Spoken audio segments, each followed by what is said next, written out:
দুনিয়ার মহব্বত ভিতর থেকে ধরে রাখতে পারবো? সুবহানাল্লাহ।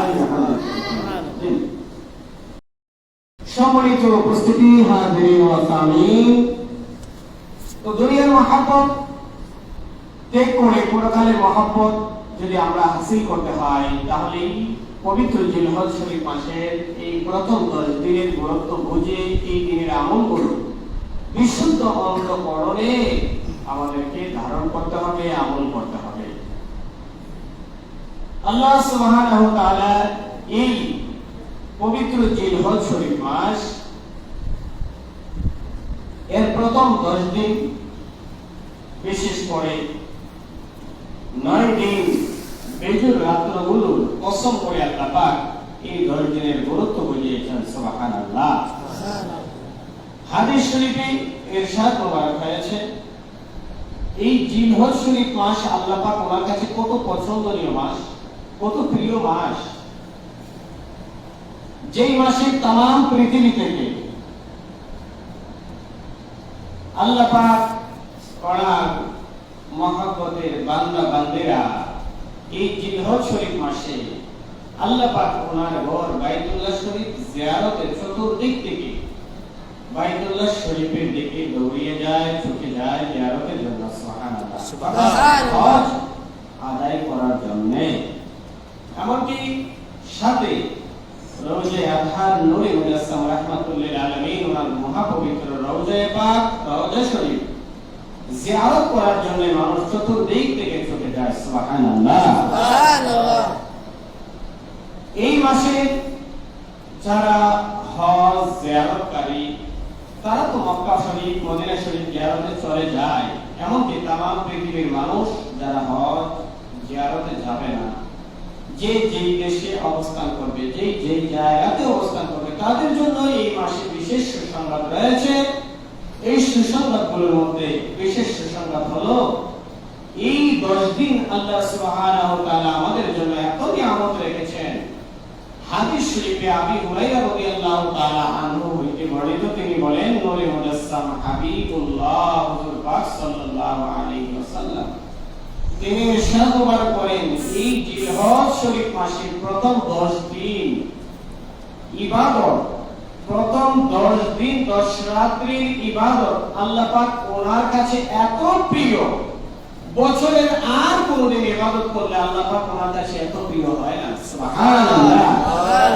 তাহলে বলা যায় এক কথায় বছরের যত দিন রাত্রি রয়েছে, সমস্ত দিন রাত্রি গুলোর মধ্যে আল্লাহ পাক ওনার নিকট সবচেয়ে পছন্দনীয় ইবাদতের দিন হচ্ছে এই 10 দিন 10 রাত্রি। জোরে বলুন সুবহানাল্লাহ। তাহলে আল্লাহ পাক যিনি আমাদের খালিক, যিনি আমাদের মালিক, যিনি আমাদের রব মহান আল্লাহ সুবহানাহু ওয়া তাআলা, তিনি আমাদের জন্য এত নিয়ামত রেখেছেন যে এই 10 দিন 10 রাত্রি ইবাদত করলে যদি সমস্ত দিনের চেয়েও বেশি পছন্দ করে থাকেন, কবুল করে থাকেন, তাহলে এই 10 দিন 10 রাত্রিতে আমাদেরকে ইবাদত বندگی করা প্রয়োজন আছে না নাই? আছে, আছে না নাই? আছে। বেশি বেশি ইবাদত বندگی করতে হবে। কতটুকু পছন্দনীয়? হাদিস শরীফে ইরশাদ মোবারক হয়েছে, এই 10 দিনে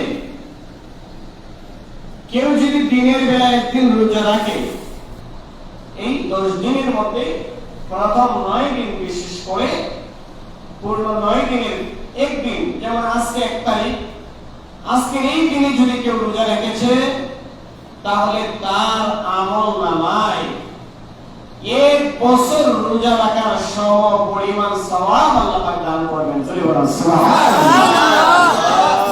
একদিনের সমান কয় বছর?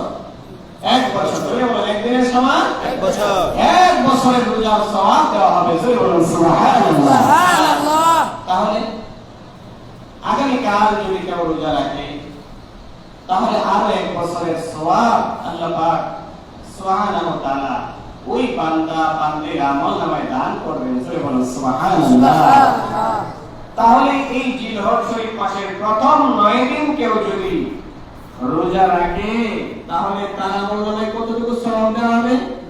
9 বছর রোজা রোজা রাখলে যেই পরিমাণ সওয়াব, এই 9 দিন রোজা রাখলে সেই পরিমাণ সওয়াব। জোরে বলুন সুবহানাল্লাহ।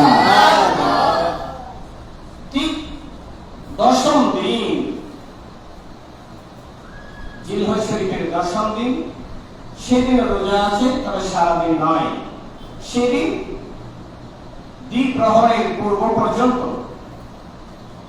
অর্থাৎ সূর্য ডলে যাওয়ার আগ পর্যন্তই ওই দিন উপবাস থাকা যাবে, রোজা রাখা যাবে, কোরবানির গোশত দিয়ে ইফতার করতে হবে। তবে সারাদিন রোজা রাখা জায়েজ নেই, অর্থাৎ সূর্য ডলে যাওয়ার পর পর্যন্ত রোজা রাখা ওই দিন জায়েজ নেই, সেটা নিষিদ্ধ, কবিরা গুনাহ। কাজেই সেদিন সারাদিন নয়, সহজ কথায় দ্বিপ্রহরের পূর্বেই পর্যন্ত বা সূর্য ঢলে যাওয়ার আগ পর্যন্ত ঈদের দিন আপনি রোজা রাখতে পারবেন। এরপরের 2 দিন রোজা রাখা জায়েজ নেই, অর্থাৎ জিলহজ শরীফ মাসের 10, 11, 12 এই 3 দিন রোজা রাখা জায়েজ নেই, মনে রাখতে হবে। বিশেষ করে এই দিনগুলোতে এত ফজিলত আল্লাহ সুবহানাহু ওয়া তাআলা দিয়েছেন। এই দিন রোজা রাখলে কত দিনের ফজিলত? সবাই বলেন, এক দিন রোজা রাখলে কত দিনের ফজিলত? 1 বছরের ফজিলত। সুবহানাল্লাহ। এটা কিন্তু আমি বলেছি, অনেকে মনেও রাখতে পারবো না, কত দিনের ফজিলতে মনে রাখতে পারবো না। কিন্তু একটা কোম্পানির ডাইরেক্টর, পরিচালক, ম্যানেজার যদি ঘোষণা দিত যে বছরের জুন মাস চলতেছে, জুলাই মাসের প্রথম 10 দিন একদিন কেউ যদি ডিউটি করে তাহলে 1 বছরের বেতন দেওয়া হবে, তাহলে কি মনে রাখতো না? রাখতো না? অবশ্যই।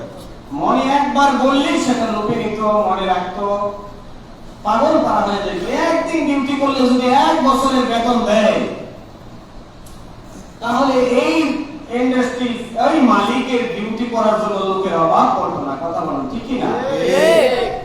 আল্লাহ সুবহানাহু ওয়া তাআলা এত বড় মালিক, এত বড় মনিব, উনি ওনার হাবিব সাল্লাল্লাহু আলাইহি সাল্লাম ঘোষণা দিয়েছেন যে এই জিলহজ শরীফ মাসে একদিন কেউ যদি ইবাদত করে, অর্থাৎ রোজা রাখে দিনের বেলায় 10 দিনের প্রথম 10 দিনের একদিন দিনের বেলায় কেউ যদি শুধু রোজা রাখে, 1 বছর রোজা রাখার সম পরিমাণ ফজিলত আল্লাহ পাক দান করবেন। সুবহানাল্লাহ। কাজী আমাদের উচিত এই দিনে রোজা রাখা। এই দিনে রোজা রাখলে আমাদের কোন দিন কাজে লাগবে? কবর, হাসর, মিজান, ফুলসিরাত, যেদিন কেউ কোনো কাজে আসবে না, সেদিন বন্ধু বান্ধব,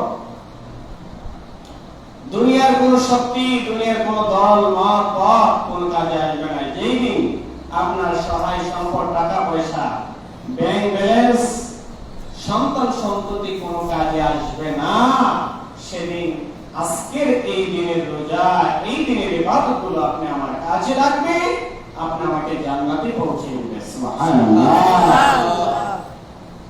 এই হলো দিনের বেলা ইবাদতের ফজিলত। রাতে ইবাদত করলে কি পরিমাণ ফজিলত? কেউ যদি এই পবিত্র জিলহজ শরীফ মাসে রাতের বেলা নামাজ আদায় করে, রাতের বেলা এক রাত্রে কেউ যদি ইবাদত করে, একটা রাত্রির ইবাদত, নামাজ, পবিত্র লাইলাতুল কদরের রাত্রিতে নামাজ আদায় করলে যে পরিমাণ সওয়াব, এই জিলহজ মাসে প্রথম 10 দিনের প্রতিটা রাত্রিতে রাত্রির ফজিলত লাইলাতুল কদরের সমপরিমাণ। জোরে বলুন সুবহানাল্লাহ। এখন লাইলাতুল কদর রাত্রির ফজিলত কত? আল্লাহ সুবহানাহু ওয়া তাআলা তিনি ইরশাদ করেছেন, লাইলাতুল কদরি, লাইলাতুল কদরি খায়রুম মিন আলফি শাহর। লাইলাতুল কদরের ফজিলত কতদিন সমান, কত রাত্রি সমান? লাইলাতুল কদর এমন একটা রাত্রি, এক রাত্রিতে কেউ যদি ইবাদত করে 1000 মাসের সমান ফজিলত তার আমল নামায় দেওয়া হয়। কে বলেন সুবহানাল্লাহ। লাইলাতুল কদরে রাত্রিতে ইবাদত করলে কত দিনের ফজিলত দেওয়া হয়? 1000 মাস। তার মানে প্রায় 83 বছর ইবাদতের সমপরিমাণ ফজিলত এক রাতে ইবাদত করলে দেওয়া হয়। সে বলেন সুবহানাল্লাহ। কোন রাতে? লাইলাতুল কদরের রাতে। তাহলে হাদিস শরীফে ইরশাদ মোবারক হয়েছে এই পবিত্র জিলহজ শরীফ মাসের প্রথম 10 দিনের প্রতিটা রাত্রিতে কেউ যদি ইবাদত করে নামাজ পড়ে তাহলে লাইলাতুল কদর মানে 1000 মাসের সমপরিমাণ ফজিলত এই প্রতিটা রাত্রিতে আল্লাহ পাক রেখে দিয়েছেন। বান্দা বান্দীরা আমলনামায় দান করবেন। জোরে বলুন সুবহানাল্লাহ। তাহলে এই তো লাইলাতুল কদরের সমপরিমাণ ফজিলতের রাত্রি সামনে আগামী যে সামনে রাত্রি আসতেছে ওই রাত্রি আছে। এর মধ্যে গত এক রাত্রি চলে গিয়েছে, এক রাত্রি চলে গিয়েছে, একটা অফার চলে গিয়েছে, এত বিশাল অফার। আমরা তো দুনিয়াবি অফারের জন্য দুনিয়ার টাকা পয়সা কেনাকাটার অফারের ক্ষেত্রে অফার গ্রহণ করার জন্য যে 1 টাকা কত টাকা অফার পাওয়া যায়, 100 টাকা কত টাকা অফার পাওয়া যায়, একটা জিনিস কিনলে কত টাকা সুযোগ সুবিধা পাওয়া যায়, এরকম সারাদিন পেতে ব্যস্ত। হ্যাঁ, এই যে অফারগুলো দুনিয়ার অফার দুনিয়াতেই মিটে যায়, কিন্তু আল্লাহ সুবহানাহু ওয়া তাআলা যে অফার দিয়েছেন যে এক রাত্রির ফজিলত 1 বছর অর্থাৎ লাইলাতুল কদরের সমপরিমাণ প্রায় 1000 মাসের ইবাদতের সমপরিমাণ সওয়াব। সুবহানাল্লাহ। এক দিনের রোজার ফজিলত 1 বছরের রোজার ফজিলতের সমান। জোরে বলুন সুবহানাল্লাহ। তাহলে এই অফারগুলো এই সুযোগগুলো বান্দা বান্দী উম্মত অর্থাৎ আমাদের এই সুযোগগুলো গ্রহণ করা দরকার আছে না নাই? সবাই বলে আছে না নাই? কম না বেশি? বেশি। কোন বছর থেকে গ্রহণ করব? আগামী বছর 44 হিজরিতে, ঠিক না? কথা বলে না। এখন 43 হিজরি অফার চলে যাচ্ছে জিলহজ শরীফ মাসে। আমরা অফার গ্রহণ করব কোন হিজরিতে? 44 হিজরিতে গিয়ে নাকি? না, এখনই গ্রহণ করতে হবে। এক রাত্রি চলে গিয়েছে, আগামী যে 9 রাত্রি রয়েছে প্রতিটা রাত্রির ফজিলত লাইলাতুল কদরের রাত্রিতে নামাজ পড়ার সমপরিমাণ ফজিলত, প্রতিদিনের রোজার ফজিলত 1 বছর সমপরিমাণ রোজার ফজিলত। জোরে বলুন সুবহানাল্লাহ। মূল কথা হচ্ছে আল্লাহ সুবহানাহু ওয়া তাআলা আপনি আমাকে বান্দা বান্দীদেরকে অনেক মহব্বত করেন, ভালোবাসেন। ভালোবাসার কারণেই মূলত আমাদেরকে ক্ষমা করার জন্য, মুক্তি দেওয়ার জন্য, নাজাত দেওয়ার জন্য, জান্নাত দেওয়ার জন্য, জান্নাতের সুখ শান্তি দেওয়ার জন্য আল্লাহ সুবহানাহু ওয়া তাআলা তিনি নিয়ামতগুলো আমাদের জন্য রেখেছেন। জোরে বলুন সুবহানাল্লাহ। এত ফজিলত। এখন এই ফজিলতগুলো আমাদেরকে একটু কষ্ট করে আমল করতে হবে। কষ্ট করে যদি আমল করি তাহলে আগে বললাম এই আমলগুলো যেদিন স্ত্রী পুত্র কোনো কাজে আসবে না, যেদিন বন্ধু বান্ধব কোনো কাজে আসবে না, যেদিন দল নেতাগুলো কোনো কাজে আসবে না, যেদিন আপনার সহায় সম্পদ বাড়িঘর ব্যাংক ব্যালেন্স কোনো কাজে আসবে না, অসহায় আপনার দিকে কেউ দৃষ্টি দিয়ে তাকাবেও না, আপনার দিকে কেউ তাকাবেও না, সেদিন এই দিনটা নেক আমলগুলো আপনি আমার কাজে লাগবে। জোরে বলুন সুবহানাল্লাহ। তারপরে কেউ যদি এই 10 দিন রোজা একান্ত নাই রাখতে পারেন 9 দিন, তাহলে কমপক্ষে আপনি 9 তারিখ জিলহজ শরীফ মাসের 9 তারিখ আপনি রোজা রাখার চেষ্টা করবেন। কেউ যদি জিলহজ শরীফ মাসের শুধু 9 তারিখে রোজা রাখে তাহলে আল্লাহ সুবহানাহু ওয়া তাআলা ওই বান্দা, ওই বান্দী, ওই পুরুষ, ওই মহিলা যেই ব্যক্তি জিলহজ শরীফ মাসের 9 তারিখ একদিন মাত্র রোজা রাখবে তার পূর্বের 1 বছর এবং আগামী 1 বছরের গুনাহ আল্লাহ পাক ক্ষমা করে দিবেন। জোরে বলুন সুবহানাল্লাহ। তাই কমপক্ষে একদিন অথবা যে ওই দিন রোজা রাখা সম্ভব রাখতে হবে। সম্ভব হলে অবশ্যই 10 দিনই রোজা রাখার চেষ্টা করতে হবে। আল্লাহ পাক আমাদেরকে তৌফিক দান করুন, সকলে বলে আমিন। এই পবিত্র জিলহজ শরীফ মাসের বিশেষ আরেকটা আমল হচ্ছে পবিত্র মহাসম্মানিত কুরবানি। কি কথা বলো, কি কুরবানি? এই কুরবানি আসলে আল্লাহ পাক ওনার হিকমত, এই কুরবানি নিছক এটা শুধু গোশত খাওয়া এটা নয়, একটু ফিকির করার দরকার। ওয়াজ জীবনে বহু শুনেছি, জিলহজ শরীফ মাস আসলে কুরবানির ওয়াজ মোটামুটি অনেকবার শুনেছি, শুনে থাকি, মুখস্থ আছে। ইব্রাহিম খলিলুল্লাহ আলাইহিস সালাতু ওয়াস সালাম, ওনার ঘটনা, ওনার ছেলের ঘটনা, ছেলে কুরবানির ঘটনা, এইগুলো আমরা জানি, জানি না? জানি। তো আমরা শুধু কিছু আপনাদেরকে স্মরণ করিয়ে দিব, একটু চিন্তা করার জন্য আমি কিছু কথাবার্তা আমরা আলোচনা করবো ইনশাআল্লাহ। চিন্তাটা কি? কুরবানির ইতিহাস আদি ইতিহাস, অনেক পুরনো ইতিহাস। যে ইতিহাসের কথা কোরআন শরীফে অনেক আয়াতে কারিমা বর্ণনা করা হয়েছে, হাদিস শরীফে বর্ণনা করা হয়েছে, ইতিহাসে বর্ণনা করা হয়েছে।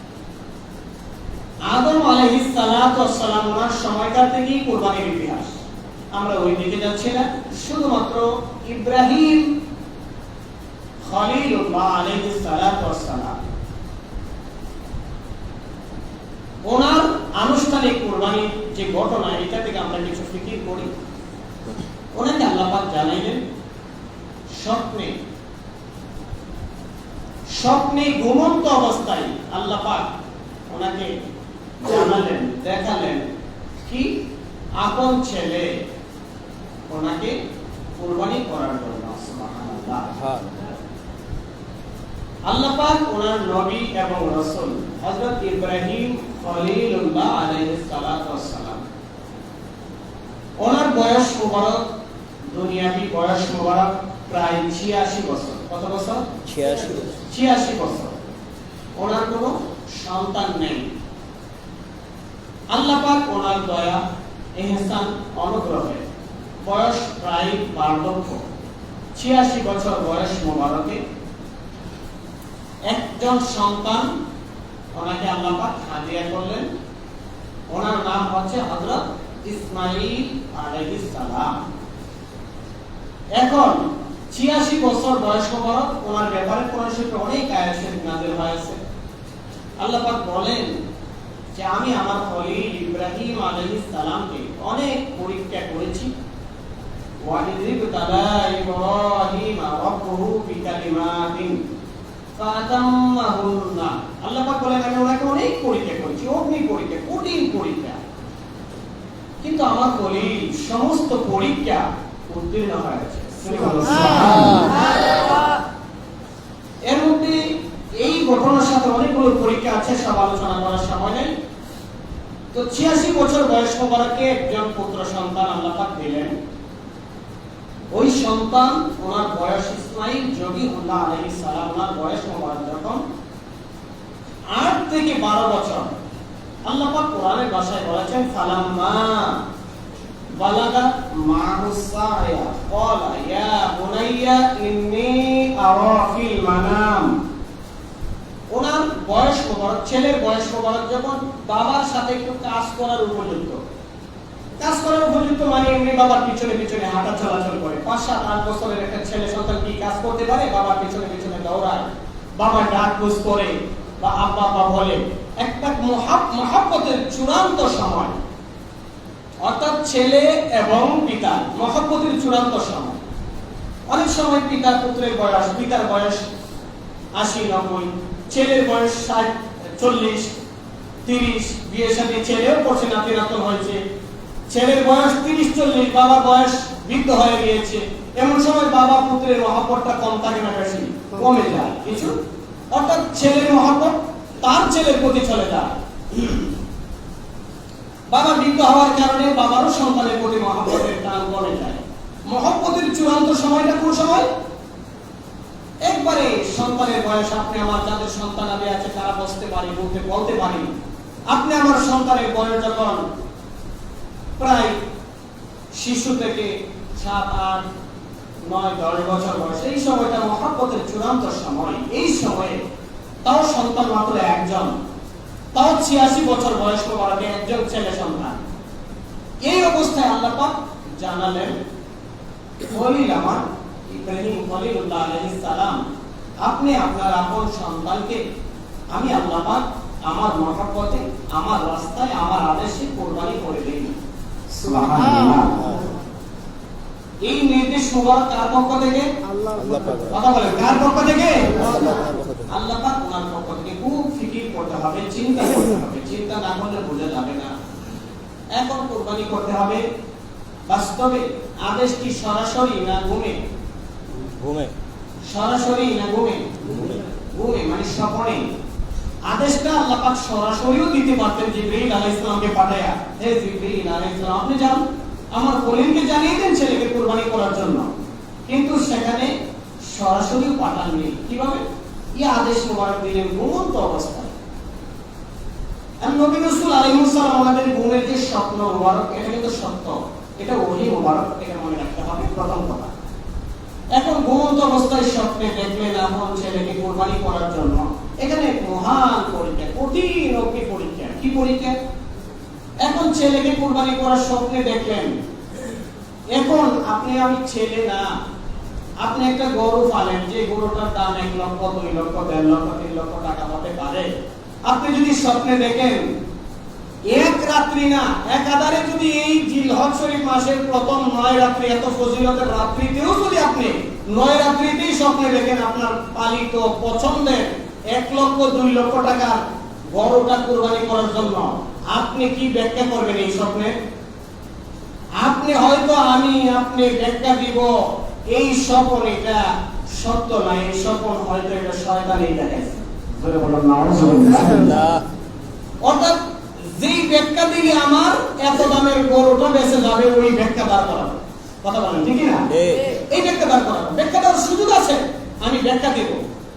সরাসরি কোরআনের আয়াতের নিজের স্বার্থের বিপক্ষে যায় বিদায় স্বার্থ রক্ষা করে আয়াতের অর্থ পরিবর্তন, ব্যাখ্যা পরিবর্তন করে ফেলে। কথা বলুন ঠিক না? আর স্বপ্নের ব্যাখ্যা এখানকার মানুষ তার বলার অপেক্ষাই রাখে না। ইব্রাহিম আলাইহিস সালামকে স্বপ্নে দেখা এখানে অগ্নি পরীক্ষা নিলেন। দেখি আমার খলিল, আমি আল্লাহ পাক আমার আদেশ স্বপ্নে দেখাইলাম, আমার আদেশকে প্রাধান্য দেন, আমার হুকুমকে প্রাধান্য দেন, নাকি এটার ভিন্ন ব্যাখ্যা দাঁড় করায় এখানে সূক্ষ্ম পরীক্ষা নিলেন। আল্লাহ পাক ওনার খলিল ইব্রাহিম আলাইহিস সালাম এখানেও সেই স্বপ্ন মুবারকের যে সূক্ষ্ম পরীক্ষায় উত্তীর্ণ হলেন। উনি বললেন, ইয়া বুনাইয়া, হে আমার প্রিয় পুত্র, ইন্নী আরা, আমি স্বপ্নে দেখেছি, আমি দেখতে পেয়েছি, ফিল মানাম, স্বপ্নে ঘুমের মধ্যে দেখেছি আল্লাহ পাক আমাকে আদেশ করেছেন আপনাকে কুরবানি করার জন্য। আল্লাহ পাক ওনার রাস্তায়, মা যা তারা, এই ব্যাপারে আপনি কি বলেন, আপনার মতামত কি? সুবহানাল্লাহ ওয়া সুবহানাল্লাহি আযীম। এখানে একটা সূক্ষ্ম বিষয়, চিন্তার বিষয়। দেখেন, ছেলে মেয়ে যখন একটু উপযুক্ত হয় এবং ছেলে মেয়ে সংক্রান্ত কোনো কাজ যদি করতে হয়, তাহলে ছেলে মেয়ের সাথে একটা পরামর্শ করে নিতে হয়।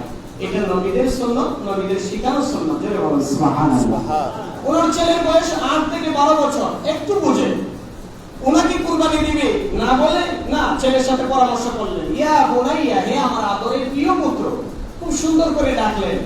আল্লাহ পাক আমাকে আদেশ করেছেন আপনাকে কুরবানি করার জন্য। তাও আদেশটা ঘুমের মধ্যে। দেখেন, ছেলেকেও সূক্ষ্ম পরীক্ষা, ছেলেকেও জানাই দিলেন আমি ঘুমের মধ্যে স্বপ্নে দেখছি আল্লাহ পাক আদেশ করেছেন আপনাকে কুরবানি করার জন্য। মা যা তারা, আপনার মতামত কি? এই ব্যাপারে আপনি কি বলেন, আপনার মতামত দেন। যেমন বাবা তেমন পুত্র। ভবিষ্যৎ নবী ইসমাঈল জবিহুল্লাহ আলাইহিস সালাম কি বলেন, ইয়া আবা তিফাল, হে আমার শ্রদ্ধেয় পিতা, আপনি যে আদিষ্ট হয়েছেন, আপনাকে মহান রব যে আদেশ করেছেন, আপনি সেই আদেশ পূর্ণরূপে দ্রুত তাড়াতাড়ি পালন করুন। সুবহানাল্লাহ। ইয়া আবা তিফাল, তুকমা সাতাজিদুনি ইনশাআল্লাহ মিনাস সাবিরিন। যিনি খালিক, যিনি মালিক, যিনি রব মহান আল্লাহ পাক আপনাকে যে আদেশ মোবারক করেছেন, আপনি সেই আদেশ দ্রুত পালন করুন, অর্থাৎ আমাকে কোরবানি করে দিন। সুবহানাল্লাহ বিহামদিহি সুবহানাল্লাহিল আযীম। এখন এই লম্বা ঘটনা আমরা অনেকবার শুনেছি, প্রতি বছর শুনেও থাকি। এখন কিভাবে ওনাকে নিয়ে গেলেন, ওনাকে নিয়ে শোয়াই দিলেন, ওনার গলায় ছুরি ওড়ায় চালালেন, ইত্যাদি অনেক লম্বা ঘটনা। বাস্তবিকই ছেলের এই কথাই উনি যখন বললেন আমাকে ধৈর্যশীলদের অন্তর্ভুক্ত পাবেন, আমি অধৈর্য হব না। যারা ধৈর্যশীল, পৃথিবীর ইতিহাসে যারা ধৈর্য ধারণ করেছে, আমিও তাদের মতো ধৈর্য ধারণ করবো। সুবহানাল্লাহ। অনেক লম্বা ঘটনা, সময় সংক্ষিপ্ত। ওনাকে নিয়ে গেলাম, যাওয়া হলো মিনাতে। সেখানে যখন ওনাকে ওনার চোখ পুত্র বাবাকে পরামর্শ দেয়, বাবা আমার পিতার মন আমার চেহারার দিকে তাকাইলে হয়তো আমাকে কুরবানি করতেন না, বাবার আত্মা মেনে নাও নিতে পারে, অসুবিধার সৃষ্টি হতে পারে, আপনি চোখটা একটু কাপড় দিতে দিন। উনি তাই করলেন। যখন উনি ছুরি চালালেন, আল্লাহ পাক তো অন্তর জানি, আল্লাহ পাক তো অন্তরটা দেখে থাকেন। কথা বলো ঠিক কিনা? আল্লাহ পাক বলেন লা ইয়ানালাল্লাহু লুহুমুহা ওয়ালা দিমাউহা ওয়ালাকিন ইয়ানালুহু তাকওয়া মিনকুম। দুনিয়ার মানুষ তোমরা কুরবানি করো, এগুলোর গোশত রক্ত আল্লাহ পাক তোমার কাছে যায় না, আল্লাহ পাক তোমার কাছে পৌঁছে না। ওয়ালাকিন ইয়ানালুহু তাকওয়া মিনকুম, তোমাদের তাকওয়াটা অন্তরে কি নিয়ত করেছো সেটাই আল্লাহ পাক দেখে থাকেন। জোরে বলুন সুবহানাল্লাহ। এখন ইব্রাহিম খলিলুল্লাহ আলাইহিস সালাম, ওনার বাপ ছেলে দুজন কি চিন্তা করেছেন, কি বলেছেন, কি বাস্তবায়ন করেছেন, সব আল্লাহ পাক জানেন না? জানেন না? সব জানেন। আল্লাহ তো পূর্ব থেকেই জানেন। তো আল্লাহ পাক জিবরীল আলাইহিস সালামকে বললেন, হে জিবরীল আলাইহিস সালাম, আমার খলিল পরীক্ষায় চূড়ান্ত ফলাফল অর্জন করেছে। জোরে বলুন সুবহানাল্লাহ। আপনি আর বিলম্ব করবেন না, জান্নাত থেকে নির্ধারিত সেই দুম্বাটি নিয়ে যান। জিবরীল আলাইহিস সালাম দেখলেন যে দুম্বা নিয়ে, জান্নাত থেকে দুম্বা নিয়ে আসতে দেখে ওনার গলায় ছুরি চালিয়ে দিচ্ছে, ছুরি কাটতেছে না। জিবরীল আলাইহিস সালাম দুম্বা নিয়ে আস্তে আস্তে বলতে লাগলেন, আল্লাহু আকবার, আল্লাহু আকবার। ইব্রাহিম আলাইহিস সালাতু ওয়াস সালাম বললেন, আশ্চর্যের ব্যাপার, এই জনমানবহীন কেউ নাই, খালি ময়দান, এখানে আল্লাহু আকবার কে বলছে? কে আল্লাহু আকবার বলছে? জিবরীল আলাইহিস সালাতু ওয়াস সালাম। ওনার বাণী শুনে ইব্রাহিম আলাইহিস সালাম তিনিও বলে উঠলেন, আল্লাহু আকবার, আল্লাহু আকবার। জিবরীল আলাইহিস সালাতু ওয়াস সালাম ওনার সেই বাণী আল্লাহু আকবারের ধ্বনি শুনে ইব্রাহিম আলাইহিস সালাম বললেন, হে কে আপনি? আপনি আশ্চর্য হয়েছেন আমার এই কাণ্ড দেখে? আমি ছেলের গলায় ছুরি চালাচ্ছি, আপনি কে? আল্লাহু আকবার বলে আশ্চর্য করেছেন, অবাক হয়েছেন যে আমি ছেলের গলায় ছুরি চালাচ্ছি না, আশ্চর্যের কিছু নেই। উনি সাথে সাথে ইব্রাহিম আলাইহিস সালাম আবার জবাব দিলেন, লা ইলাহা ইল্লাল্লাহ, আল্লাহ ছাড়া কোনো মাবুদ নাই। আপনি অবাক হওয়ার কিছু নাই। লা ইলাহা ইল্লাল্লাহ, আল্লাহ ছাড়া কোনো মাবুদ নাই। লা মুহাব্বাতা ইল্লাল্লাহ, আমি এত স্বীকৃতি দিচ্ছি আমার অন্তরে আল্লাহর মহব্বত ছাড়া আর কারো মহব্বত নাই। সুবহানাল্লাহ। আল্লাহ পাক যেখানে অর্ডার করেছেন, এই অর্ডারের উপরে, এই হুকুমের উপরে আর কোনো হুকুম হতে পারে না। লা মুহাব্বাতা ইল্লাল্লাহ, আল্লাহর মহব্বত ছাড়া আমার অন্তরে কারো মহব্বত নাই। অতএব ছেলে কেন? ছেলের গলায় 1000 বার ছুরি চালাইতে আমি প্রস্তুত রয়েছি। সুবহানাল্লাহ।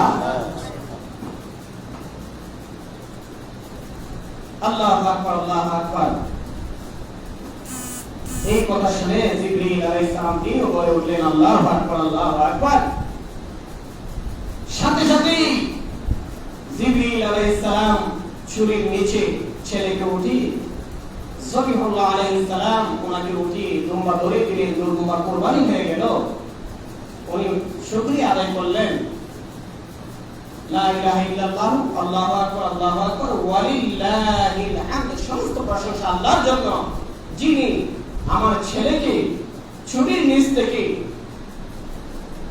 হেফাজত করে দুম্বা কুরবানি করতে দিয়েছেন। সুবহানাল্লাহ।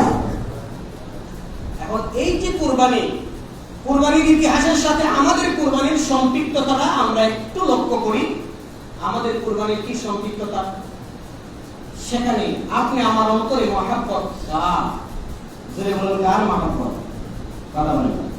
আপনি আমার অন্তরে কার মহব্বত থাকা দরকার? আল্লাহর মহব্বত থাকা দরকার। একমাত্র আল্লাহর মহব্বতের উপরে আর কোনো মহব্বত থাকার কথা নয়।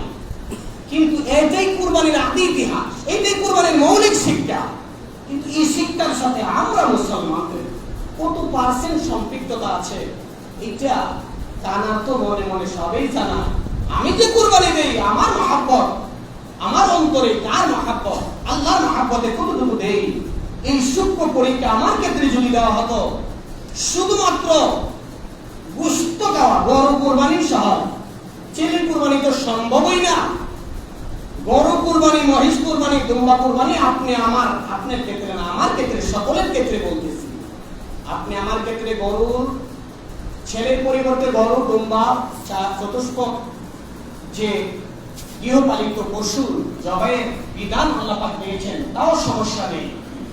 শুধুমাত্র গোশত খাওয়ার বিধান যদি না দিতেন, তাহলে আমাদের অন্তর কি করত, কতটুকু কুরবানিতে আগ্রহ হতাম, এইটা একটু ফিকিরের বিষয়। গোশত খাওয়ার ব্যবস্থা করে দিয়েছেন আল্লাহ সুবহানাহু ওয়া তাআলা। এটা আল্লাহ পাক ওনার বড় ইহসান, সুবহানাল্লাহ, বড় অনুগ্রহ, কঠিন অনুগ্রহ, কল্পনার বাহিরে। কুরবানি করলাম, আল্লাহ পাক সেটা কবুল করলেন। গোশত খাইলাম, সেটা আল্লাহ পাক কবুল করে নিলেন, সুবহানাল্লাহ। কাজেই এত সুযোগ সুবিধার পরে আপনি আমার অন্তরকে পরিবর্তন করা চাই যে আল্লাহ পাক ওনার হুকুম কুরবানি করা শুধু নয়, প্রতিটা হুকুম যেন এইভাবে অন্তরের অন্তঃস্থল থেকে আল্লাহ পাক ওনার মহব্বতে জীবন দিয়ে আমরা মানতে পারি, সেই চেষ্টা, সেই কোশিশ, সেই প্রতিজ্ঞা, সেই শিক্ষাই কুরবানি।